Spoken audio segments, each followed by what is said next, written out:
She'll be here tomorrow and yesterday. She's been in everyone, in every way.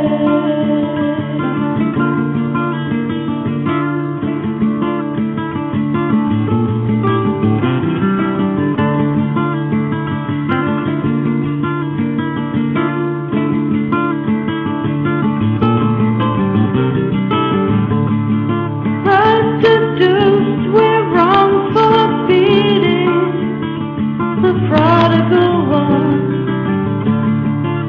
Wouldn't serve to leave them bleeding when we've all done wrong. We'll be here tomorrow and yesterday.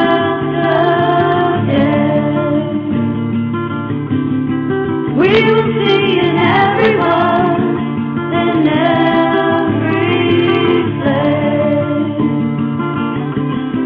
They'll erect a tower. Hello.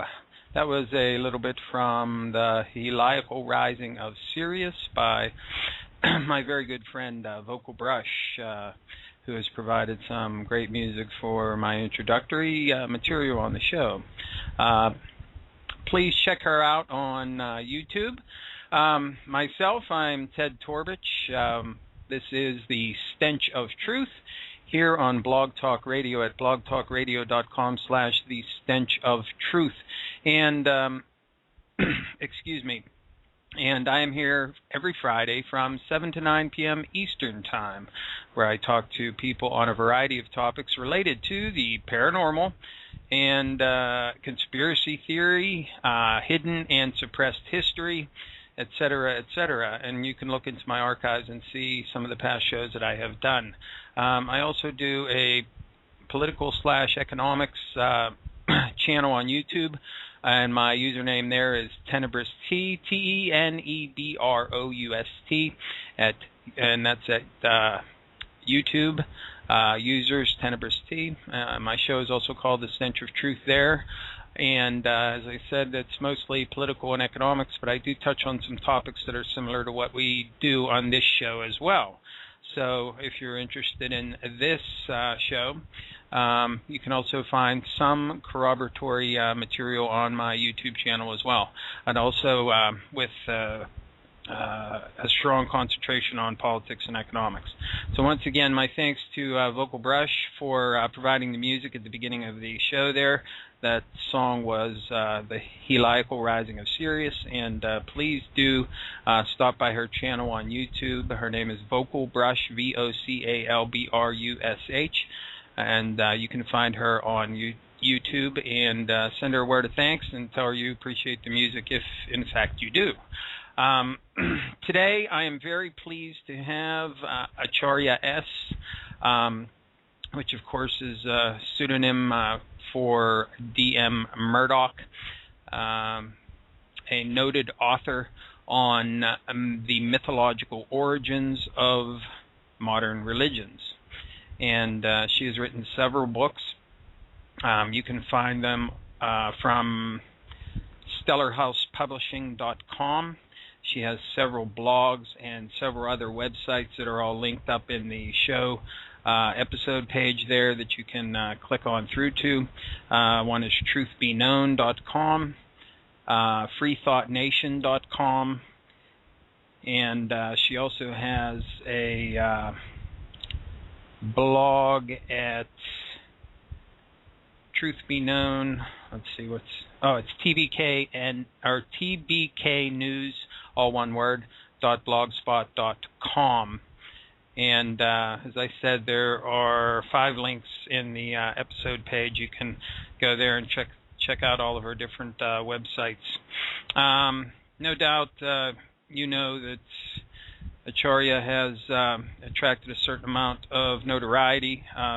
Also, especially in regards to the Zeitgeist movie, which she did contribute some material to, in at least in regards to the origins of religions and the connections with mythological characters and modern religious, I guess you would say, people.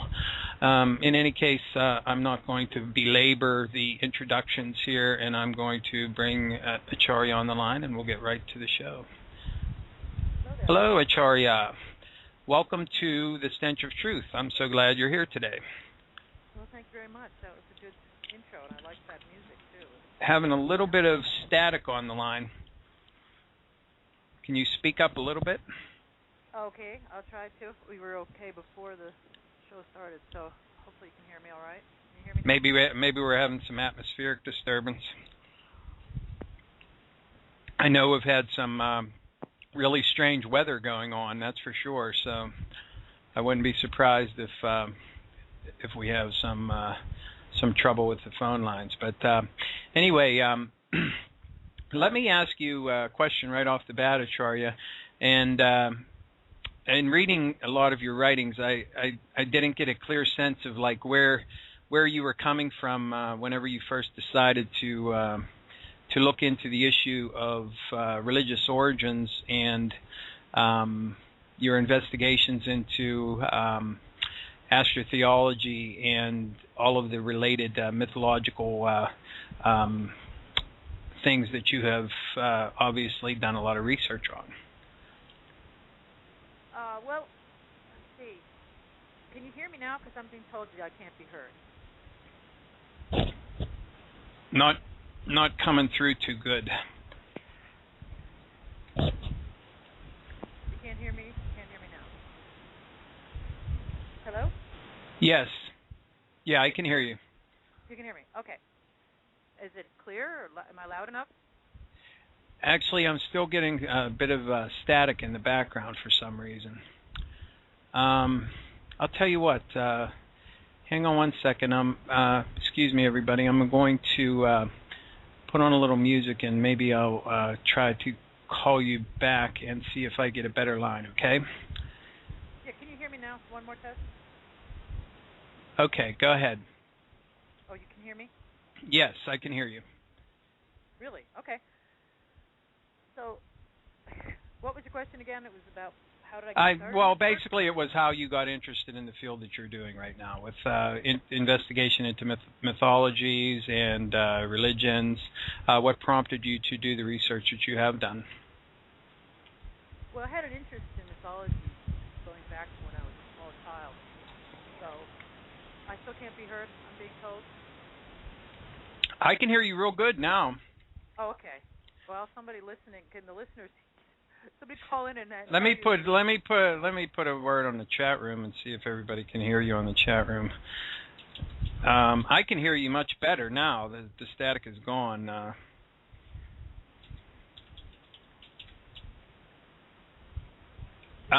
Yeah, so as it sounds like you're very similar to me. I've had a long-time interest in mythology, particularly Egyptian history and mythology, and of course we have we have some really colorful people in the chat room today, which is probably no surprise. I'm waiting to get a response. What's that? What are they saying? Well, someone named Exposing Demons says, glad not to hear her. It's God intervention for her satanic doctrine.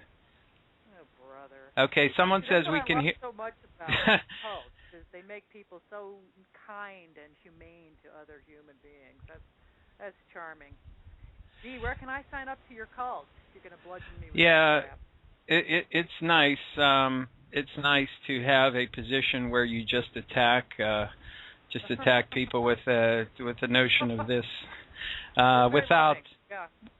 Well, the problem is that people don't want to have a discussion.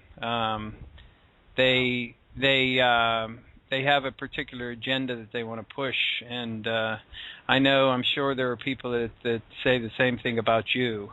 That you have an agenda that you want to push, that you're, anti. Nope, just singing a song.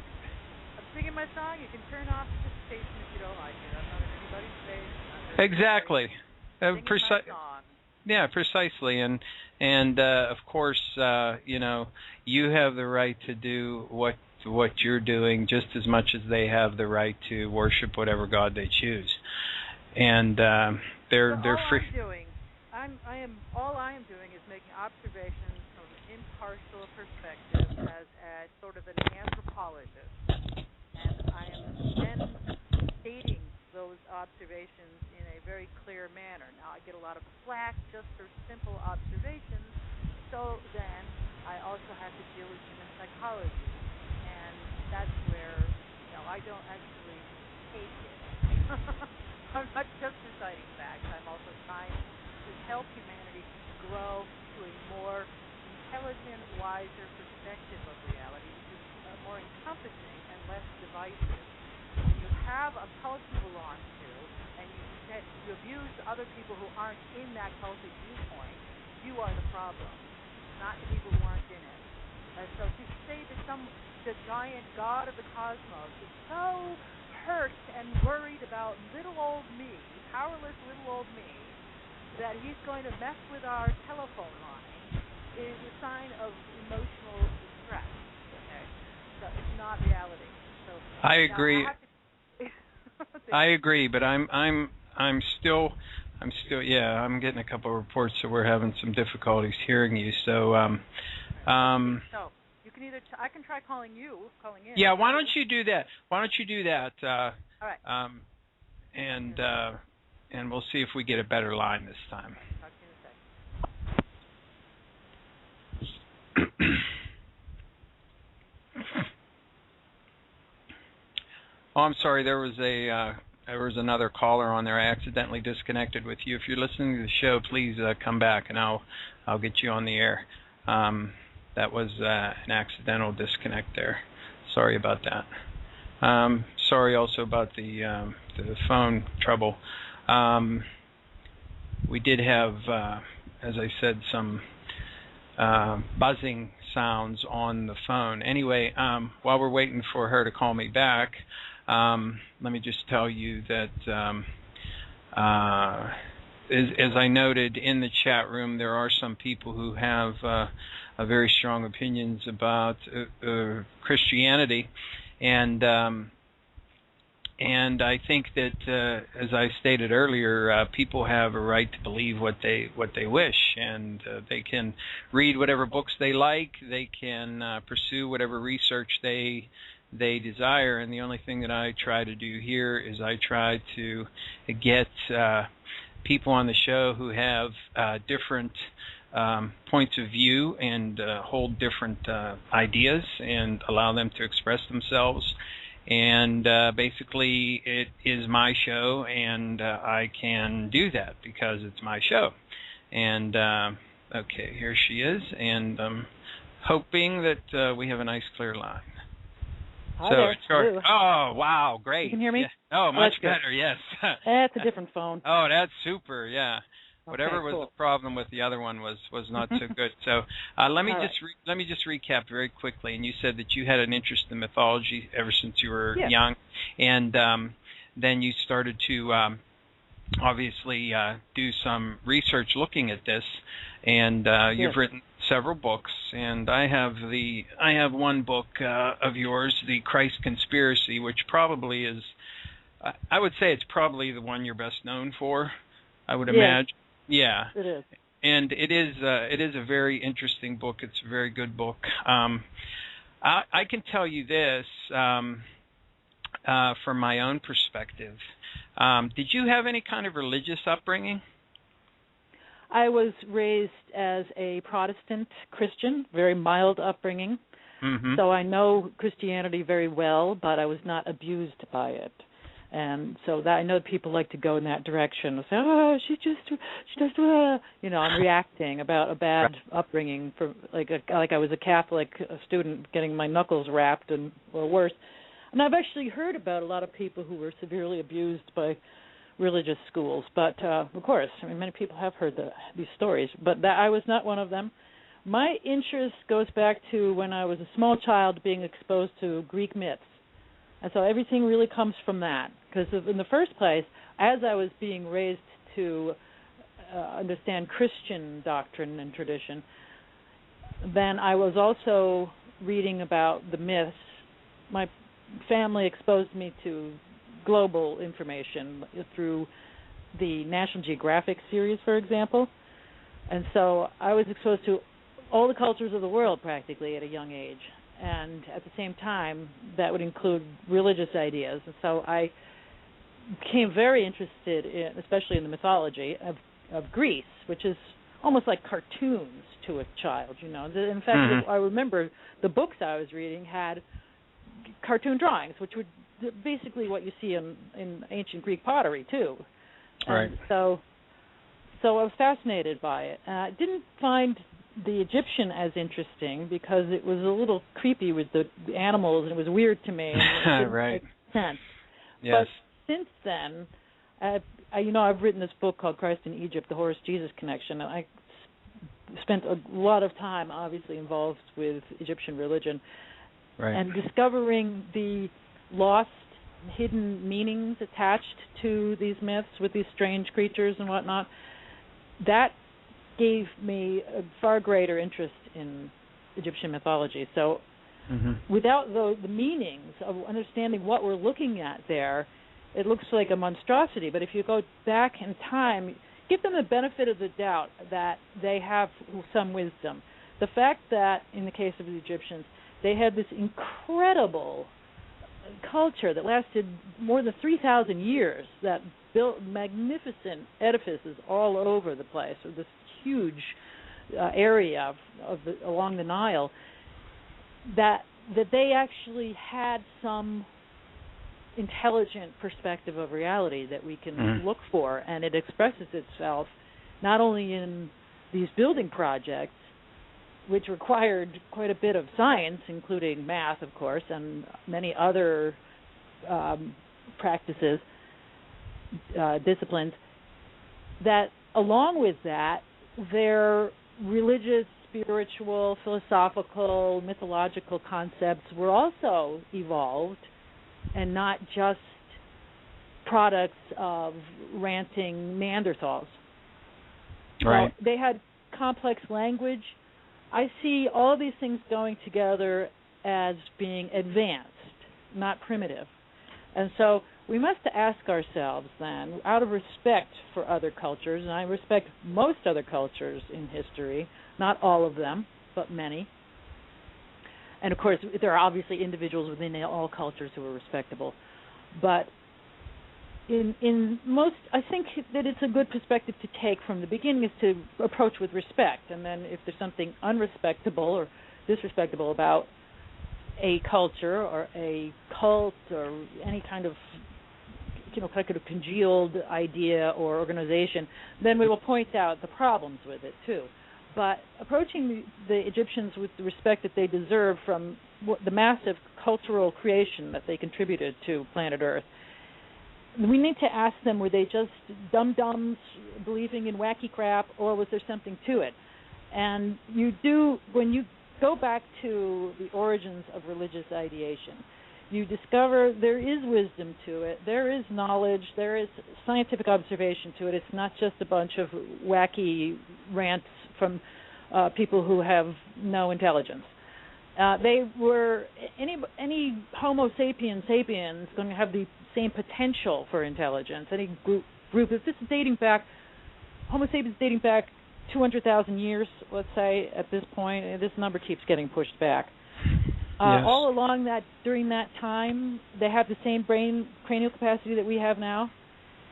I see no reason why these developments could not have been as intelligent, philosophically speaking, or even artistically, as they are today. And we see these expressions of intelligence, high intelligence, in artwork, in caves, such as Lascaux, Altamira.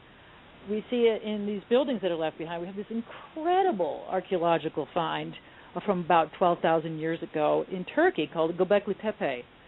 This is a massive site that is the oldest thing ever found that is really concretely a structure of that sort. there are different artifacts that date back earlier than that, such as these cave paintings, or the Venus of Lucelle, the Venus of Willendorf. These are two statues, very famous small figurines of goddesses. And these date back 15, 20,000 years or more. And then there are these bones the Marshak bones and other that have notches on them, 35,000 years old. There are strange artifacts, the Uparts, out-of-place artifacts, but that's a whole other story. But what we do know from these artifacts and their antiquity is these are intelligent creatures. And, of course, you know, this site in Turkey that is just mind-boggling. It's not supposed to exist. This is the oldest. No one knew. This was all rumored in books for the last couple of centuries about Lemuria and Mu and these kinds of things, Atlantis and so forth. But no one believed that humanity could be that advanced to create something like Göbekli Tepe. So this intelligence being pushed back. And now with that culture, with those kind of structures, we want to ask, what were they doing with their minds besides focusing on architecture and mathematics to create these incredible buildings and masonry and so forth and other crafts? It's certain that these buildings have something to do with religion. And so we want to figure out what were they focused on, what were they thinking. Well, then you have this whole story of human origins coming through Africa now, based on DNA studies, and spreading to the south of India. And so you may have seen my blog post on that yesterday. Yes, indeed. The world's oldest religion honors Mother Goddess and nature. Yeah. Talking about a PBS home video series, The Story of India. And you have some material quoted there. That's at freethoughtnation.com. In case anybody wants to take a look at that. The title of the post is World's Oldest Religion Honors Mother Goddess and Nature. And yes, you were talking about India there, and of course, because of the out of Africa theory for human origins, obviously we would have seen precisely what you're talking about in the development of religious thought and idea through the Middle East and into the Indus Valley by way of that African migration, and that, of course, is where we see the oldest civilizations like the Sumerians and the Indian culture as well, and et cetera. So yeah, and Egypt, of course, too, which is there. Yeah. Yes. Well, yeah. The Harappan Indus Valley you were talking about. Yeah. The thing that is fascinating about that, the DNA studies, is that, in fact, we have what appears to be the oldest cultural development in southern India, and it spreads out from there. And in fact, we find so many remnants of what appeared to be Indo-European, or there was actually Proto-Indo-European. There are studies about language being developed largely, not entirely, at the in southern Indian, called Nostratic theory, about 12,000 years ago. But so those sites that you mentioned are old, but then we have this thing in Göbekli Tepe. Yes, 12,000 years old, and it just completely dwarfs all that. We were told, of course, everything comes out of Sumeria. And then there was a big back and forth between the Egyptian precedents, and then there was whether or not everything was coming from India. So these three areas, that the Harappan people were somehow involved with the Sumerians, and then there was some sort of exchange between the Egyptians and those cultures as well. And so that was the playing field. And then, of course, we had discoveries of some places like Jericho, which date back earlier than Sumeria, and that whole axis. And then there's this Turkey stuff. Now, there was Çatalhöyük in Turkey too, but that's 5,000 years younger again.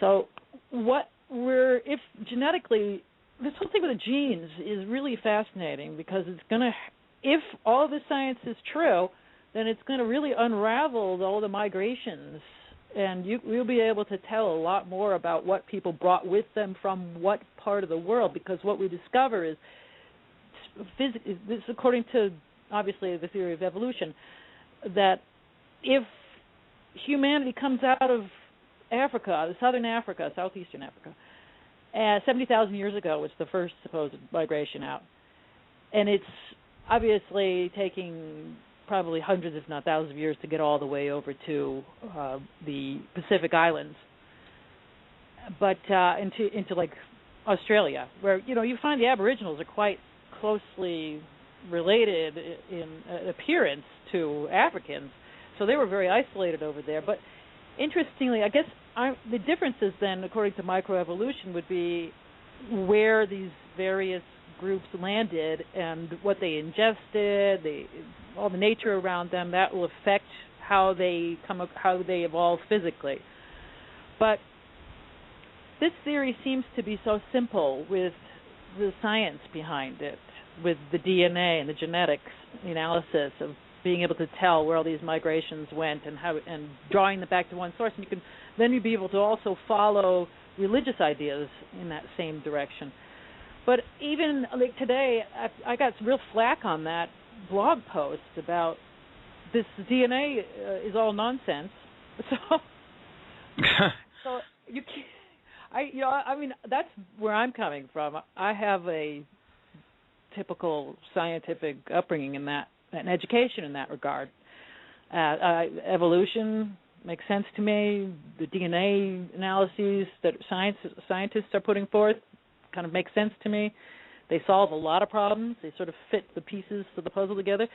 But so I'm not, as an outside observer, I have no attachment to any group of people to say, or culture to say that that's blasphemy. But basically somebody, essentially a Hindu, suggested that I was blaspheming because I said that the DNA showed that people come out from out of Africa. And so it's not like it's your research. I mean, you're just saying what science says. I mean, it doesn't make you the evil originator of that. But there are a couple of people in the chat room who seem to believe that you are a theosophist and or a New Age person. Is that something that you get a lot? There's this one cult of people who spread these lies about me, and they really are bearing false witness, and that is one of the 10 Commandments that they should not be breaking. Oh man! So, so they really need to grow up and actually pay attention to what I'm saying here, instead of throwing little hissy fits and being insulting with libel, slander, and calumny. I grow real tired of it because, as you can hear from my conversation right now, I am basically just making observations based on science and what we know. And the word science means to know. It does not mean to believe in all kinds of nonsense and spread lies about other people. Indeed, and of course, as you rightly point out, there is a great amount of hypocrisy within religious groups of all kinds. And I needn't point out that you have made observations regarding every major religion, and I have found that the greatest amount of venom directed your way has come from Christians, as opposed to other groups that you have equally called into question as to origins and called out as to having mythological origins, and that would include Islam, that would include Judaism, the other two really big religions, as well as all of the other lesser-known ones that you've commented on here and there. And while you have received some negative commentary from people of those other religions, but I have noticed that the negative commentary directed your way is particularly venomous and particularly foul when it comes to Christianity. Which, as you pointed out, is rather hypocritical from a group that is supposed to be loving and caring and accepting of your neighbors and treat your neighbors like yourself and all this sort of thing. hey, and I'm a Christian apostate, so what does that look like to the outsiders? Oh, let's go abuse the people who lift our cult. That's really mature. That's really sophisticated. It's very wise. Sounds You're like so progressive Scientology. and enlightened. Sounds like Scientology. All of them. I rejected your cult, and therefore you're going to abuse me. I mean, it's ridiculous. They're just wacky cultists. But anyway, and that's how I see all of it, because I'm stepping back. I'm like an innocent child, just observing. Look, usually I get Christians. You're right that the most so far the most venom has come from Christians. However, of course, Muslims are also very knee-jerky, if you will. And so I imagine they're very thrilled that you're a woman as well. And daring to call in. There's a whole misogyny aspect. Yeah, exactly. There's a whole misogyny aspect to it. But the thing is that, I mean, hey, today I was greatly successful, though, because I managed to piss off 2 other groups of people. There were Christians and Muslims for a change. I had atheists and Hindus ranting at me today. It was really different. It was a thrill. All I did was I just make simple observations that I don't really belong in any category, and then if I say that I don't belong to this category, or if I call it a cult, then the people who do shove themselves into that category get all bent out of shape, But I just talk to humanity across the board, and if I don't have a wacky cult that I need to defend, I assume that other people don't, and I can have a good time and get along with just about anybody under those circumstances. Yeah, as long. I mean, there's certain humanity that everybody should have for one another that is apart from any kind of religious morality. And from my own perspective, I am also what you would call an apostate as well, because I come from a religious background, a very Protestant group such as yourself.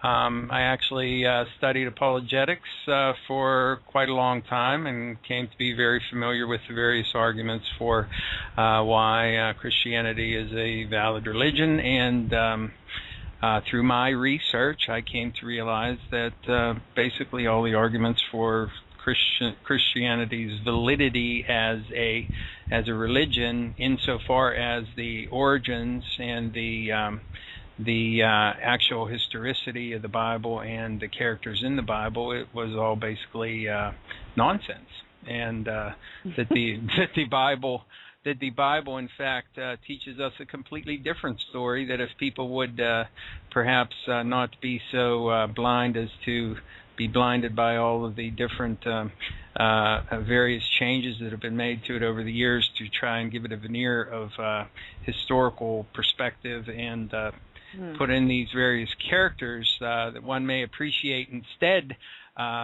the scope of it for what it does represent. And what it does represent is what you've pointed out. It represents a very ancient thought of cultures around the world. And I think it's very important to do that.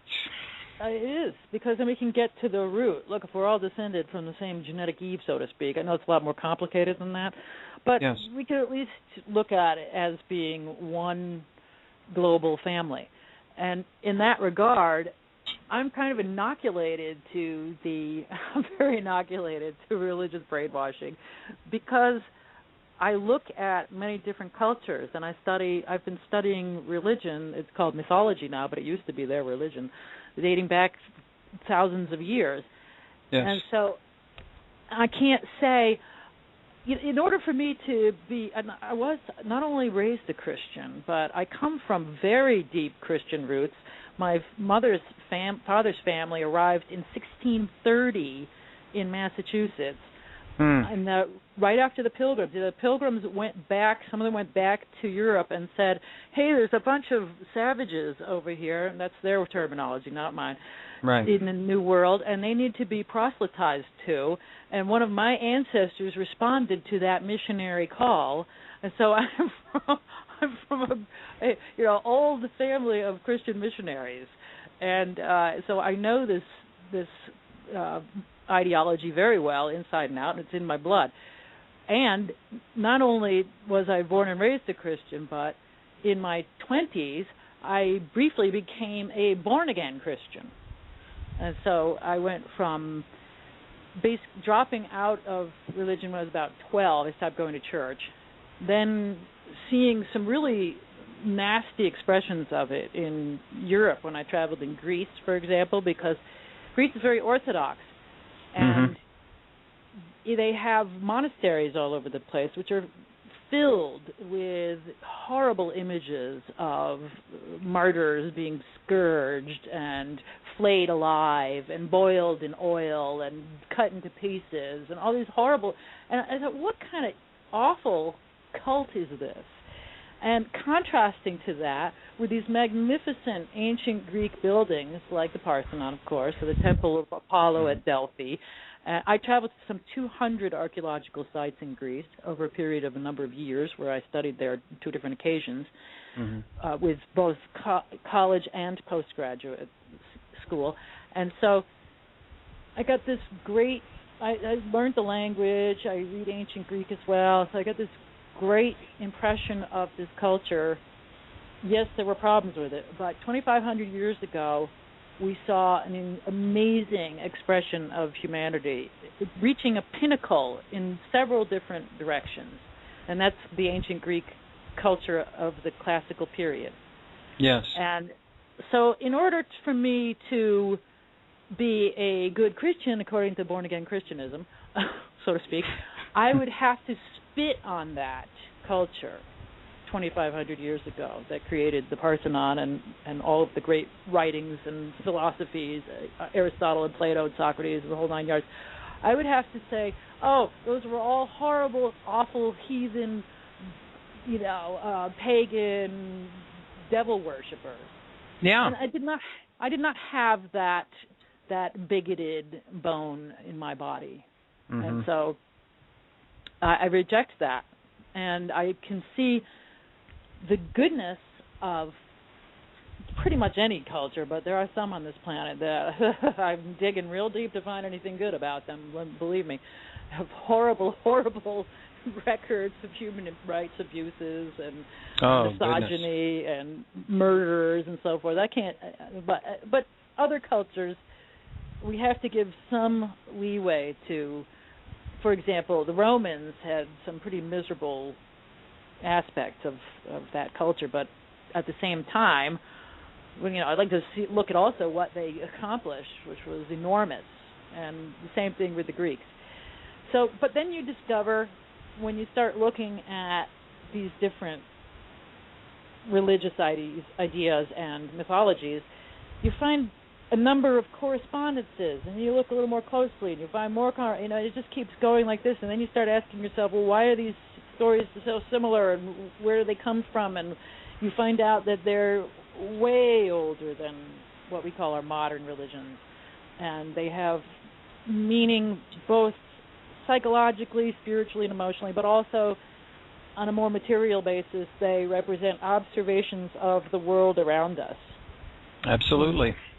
Myriad forms. And of course, one could say, I guess, that in the ancient world, people were more concerned about what was going on around them because they lived a life that was much more dependent upon the seasons, upon when it was going to rain. All of these things that were vital to the survival of their particular families and or small agricultural communities, that sort of thing. It makes perfect sense that they would be very focused on events around them in the world and in the skies. Absolutely. If it could help them to make things work properly. Right. We see that with Egypt eventually, when all this crazy, these animal-headed gods and so forth, when you look beyond that monstrous exterior and you see what the Egyptians were trying to encapsulate with these images.